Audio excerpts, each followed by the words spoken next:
Now, it's no secret the Democrats continue to distance themselves from President Obama. Some are now going a step further. They're running from the Senate Majority Leader, Harry Reid. Watch this. Ms. Nunn, would you vote for Harry Reid? And Mr. Perdue, would you vote for Mitch McConnell? And Ms. Swafford, who would you vote for? I have said that I will vote for the Democrat that I think will best serve the interests of combating gridlock and getting things done. Would you vote for Harry Reid? I'm going to make my decision. I said a couple of months ago that I would, but I'm going to make my decision based on what is before me and who is running. So you're not committing. You're not committing to voting for Harry I am going to wait to see what the leadership looks like. Joining us now with reaction to this and much more, author of the brand new book available today, Dreamers and Deceivers, True Stories of the Heroes and Villains Who Made America. Good friend of the program, Glenn Beck. Sir, how are you? Good friend, Sean. How are you? You know, since you left, if you notice, the technology's improved. We don't have to use the blackboard like you used to use all the time. I know. I still use the blackboard. I like the blackboard. Well, listen, that's great. I read some comments. You and I have had private discussions. We've been on each other's shows a lot. And I think we're in the same place. I'm really upset with Republicans because I don't think they're putting out a vision that is inspiring to people. The reason why the Republicans are duking it out is because they went and they clipped the wings and knocked the knees out of anybody who actually believed in the Constitution and actually wanted to really go and make some fundamental changes in Washington. And so they're duking it out, progressive versus progressive in some of these states. And it's foolish. They're spending all of this money where they could have been uniting the country behind some really basic principles that I think most Americans actually agree with. But they will have an opportunity if, in fact, the polls are right, and the polls are up and down, and on any given day you even see in states one candidate's up, the other candidate's up outside the margin of error, so I can't really tell. I don't have a crystal ball. But assuming they were to get control of the Senate, I think it would be good for two reasons. First and foremost, it would stop the Barack Obama agenda, I would hope. What are they going to do on immigration? Because that's going to be the big one. The first thing that's going to happen, Sean, is he's printed the green cards, so he's going to, with a stroke of a pen, he is going to make the illegals legal. So now, if they have control of the House and the Senate, what do they do? And what moral authority do they have to be able to actually make any kind of moves? The only constitutional authority that they do have is the power of the purse, which they have been unwilling to use up to this point. Correct. They haven't used it on really kind of easy things. They're going to use it on this. And what's that going to do to the country at this point? I mean, if they actually got into power, I mean, I would really love to see them start with things that would unite all of us. For instance, on themselves, say, look, we're here to police ourselves first because everybody knows Washington is broken. So we're going to start on insider trading. No longer can we have insider trading. No longer can Congress not live by the same exact laws that everybody else does. We're going to make sure that we don't have any special exemptions on Obamacare. We're going to reduce our salary. We're going to put term limits in for us. If they went and they attacked themselves first, they would actually have the moral authority to be able to you and move I are on the same page. I'll tell you, when we come back, I want you to lay out your top 5, 6 items. I'll lay out mine and what I think the vision should be, what I'd like it to be. Sure. The one and only Glenn Beck. We'll continue right after this break. Quick program. And welcome back. We continue now with the author of the brand new book available today, Dreamers and Deceivers, True Stories of the Heroes and Villains Who Made America, Master Glenn Beck. Sir, all right, if I had my way, I would want a return to the Constitution, number one. I want to secure our borders. I'd want to stop robbing from our children. I like the penny plan. I'd like choice in health care. I like health care savings accounts. I would certainly like school choice. That would be a big issue of mine.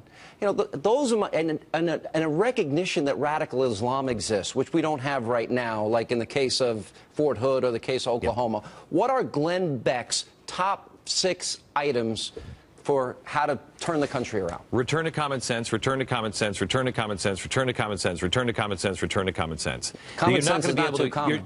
You're not going to be able to fix anything until we can at least admit the problems that we have and then fix the easy, low-hanging fruit. And it really is from common sense. So these are the ones, Sean, that I don't think are necessarily the easiest or the hardest or the biggest. These are just the ones that I think are the ones that Americans can pretty much see, oh, that's common sense. Yes, we should do that. For instance, right now, Americans don't feel like they are, they're not secure. They're not secure in health. They're not secure in their economic prosperity, and they're not secure with terror. So what do? Let's start with health. Ebola. It's very clear.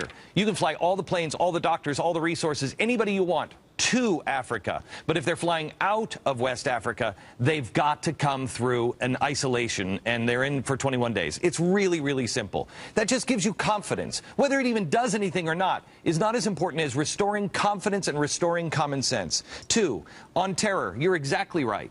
We have to start saying the truth. It is not radicalized Islam. This is psychotic Islam. Anyone who thinks that you can behead people that disagree with you, that's psychotic. That's got to be called for what it is, and also announced that, yes, it does happen here in America as well. It is all throughout the planet. We have to recognize it, see what it is, rip it out by its roots. That doesn't mean we hate anybody. That's common sense. The next thing is economic.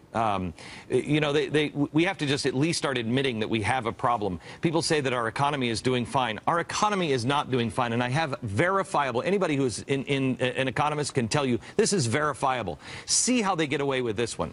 They're telling us now the Fed is printing so much money, or digitizing, because they're saying we're worried about deflation. Well, deflation doesn't happen unless you don't have any velocity of money. If you don't have money going out and being spent, it's because people don't feel secure, they don't have the money, they don't have jobs. That's why nobody spends money. So they're worried about deflation. They're printing money. I keep saying, hey, inflation, inflation, watch inflation. We're not worried about that. If you're not worried about inflation, that is verification that you know our economy is deathly ill. Because once you fix the engine, velocity hits in, and then you have inflation. They're worried about deflation. You're printing too much money. You're setting us up for a Weimar Republic. So those 3 things you can easily fix. The economy, we have to fix the engine of the economy. We have to stop the Fed from digitizing any more money. Enough is enough. Stop spending it. On health care, let's just start with Ebola. Stop the flights out of Africa without isolation.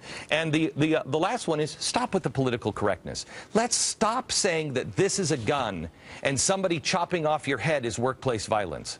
That doesn't make any sense. Let me ask you the reality here, because in principle I agree with everything that you said. I say it a little differently. The penny plan, cut a penny out of every dollar. Usually would. We're breaking open our kids' piggy banks, secure the border. That for Ebola and for ISIS, national security, recognizing radical Islam, school choice, health care that people can buy across state lines, pre-existing conditions counted, free market capitalism works. You know, but my fear is I don't hear very many. There are a few Ted Cruz's out there, and Rand Paul's, and Marco Rubio's, and some good governors. There's not enough of them. I don't know if the Republicans have the vision. So my last question. Do you have faith and confidence if they get the House and Senate that they'll do a lot of these things? Let me answer this way. When George Bush, I saw George Bush, Barack Obama was still running.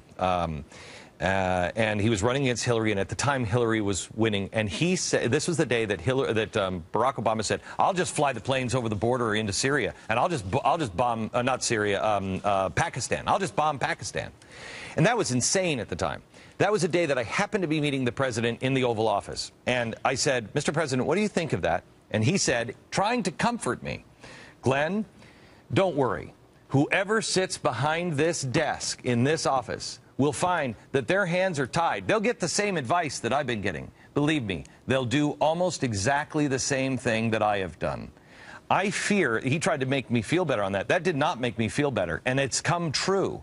I fear that no matter who gets into office, unless they truly have a spine and they listen to the American people and to common sense, they're going to do exactly the same thing, just at a slower speed. Half the population wants bigger government. We believe in limited government. We believe in greater responsibility. Half the country, according to the latest Gallup poll, they want more stuff from the government. Listen to the American people. They don't. Look, Sean, we can argue about policies all day long. Yeah. But common sense, if we don't go back and change the culture and change people's heart and start speaking the truth kindly to one another, gently, without politics, we're not going to make it. All right. It's not too late, though. We will make it. We just have to be our best selves. On that very positive note, Glenn, thanks for staying up late. Good to see you. Thank you. You bet. And coming up.